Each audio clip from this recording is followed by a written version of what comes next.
What's up, everyone? Nick Hudson back from vacation in Colorado. Check out those videos. Listen, we got to talk about the glutes. I know it's a 4-letter word. It's not. It's a 5-letter word. Sorry.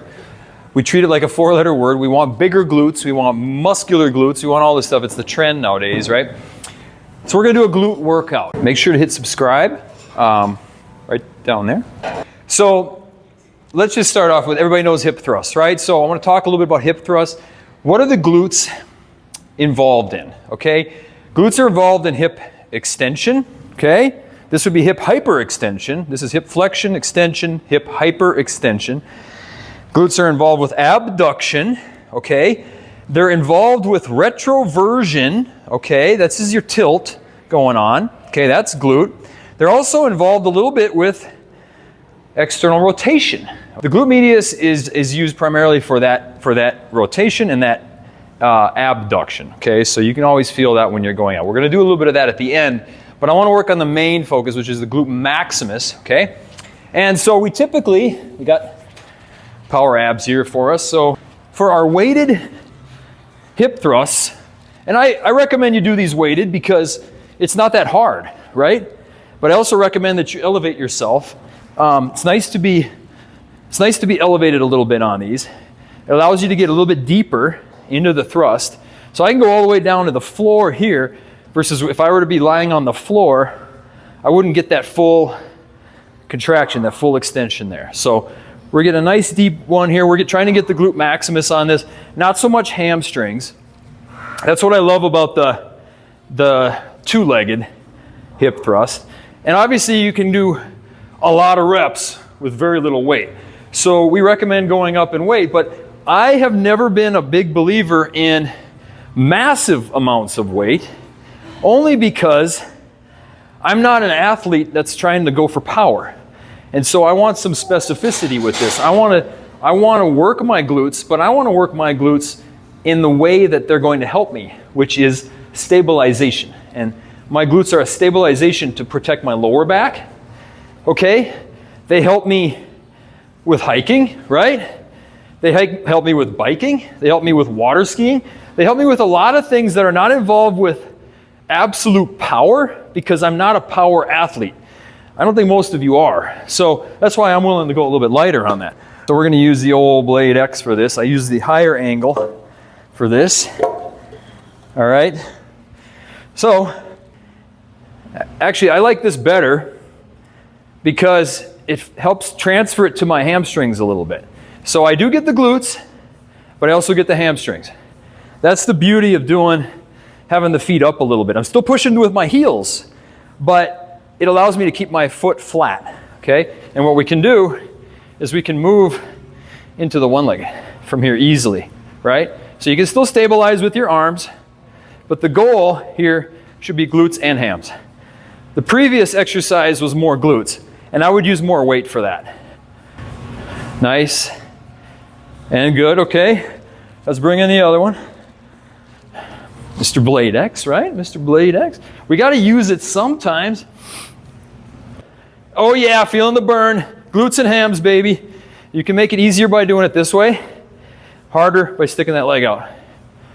Good. 3 more. And beautiful. Okay, so that's a lot of hammies, but also getting glutes. We're warmed up, right? Let's bring in the Nordic curls. So everyone, I hooked up this band, okay? Give me a little bit of assistance. And what that's going to do is that's going to turn this thing into a little bit more of a glute ham for me. Now, the band's not coming from very high up, so it's not a lot of help, but it's enough, right? So we're going to allow for just a little contraction and then come back up. And what I'm trying to do is concentrate on the glutes. Okay, I'm trying to focus on squeezing, squeezing, squeezing, squeezing, and then coming back up with the glutes. You don't have to go all the way down. In fact, if I go all the way down, it becomes mostly hamstring. I'm trying to squeeze the glutes here, here, here, here. When it becomes more hamstring, I come back up. Glutes, glutes, glutes. Hamstring, hamstring, hamstring. 2 more. Glutes, all glutes right there. Oh yeah, 1 more. Oh yeah. Now, you guys are gonna make this a lot easier by having it come from high up, whether it's a door, you know, this particular beam, if you're ever in town. Hey, we're on Beam Avenue. Isn't that crazy? Now, we're gonna do a little single legged. I'm gonna grab my fire hose one more time, just for a little resistance.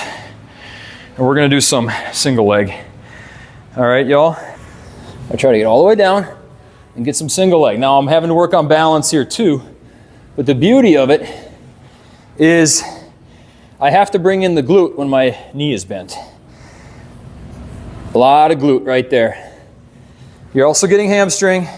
The straighter the leg, the more hamstring will come into play, but I want to get that glute. Oh yeah, baby. Obviously the higher I go, the more I lose balance. Yeah. There you go. There you go. There's the glute. One more. Okay. Okay. Let's switch legs, shall we? There we go. Glute. Now obviously these can be done on the floor as well. Okay. Let's say you got an ankle problem. Just go to the floor. And you can go to the floor for your balance. So let's say I fall. Just use the floor, right? You don't have to put the other foot down. Just use your hands or your weight. You got 2 dumbbells? Just use the dumbbells. TUT, man. Time under tension. That's the key. There we go. Good. Okay, so that's enough of those. Nice. Oh yeah. So we're gonna work on, remember when I talked in the beginning about that abduction? That's what we're gonna do with this. So I want you to put this thing, above the knees or below the knees. And what I wanna do now is I can use this for balance. The challenging one is to not use it for balance, but I wanna abduct and externally rotate. Okay? This knee goes over there, right? Yes, I'm getting glute medius, but I'm getting glute medius from 2 different ways. Because remember, not only does it abduct, but it externally rotates. And you're getting it from 2 ways, but I want you in this athletic position in order to contract it the most efficient way. This is the position that most people are gonna find themselves in when they utilize their glutes anyway. I mean, standing in line for a cappuccino, not many people are hitting the glutes, right? But they certainly are when they do this. There we go. Get that rotation. Good. Good. Beautiful. Okay. Oh, I love it. This is one of Tom's favorites. This is one of my favorites. And the reason is whenever you elevate your back foot, you have to bring in the glute on the front leg. Observe. I'm just gonna put my foot up on here for now. When I got that foot back there, I'm almost have to bring in this glute. It can't all be quad. It has to be this glute right here. Okay, now this works for a step up as well. And whenever you're doing it, it's okay to kind of lean forward a little bit. You can see that I'm leaning forward because you would with a squat, right? Why can't you with a split? Get that glute. The lower you go, the more you're gonna bring those into play. The other thing that I would recommend is squeeze your left one while you're down there. If you squeeze your left one, you stretch out your hip flexor in front. Okay, let's switch legs. Get that split. There we go, there we go. Now we're getting it. Yeah, now the more I lean forward, the more the glute comes into play. Thank you for tuning in. We'll work out in under 10 minutes. Not for you. Yours is 29 minutes because I need you to do this 2 more times. Get after it. Let's go.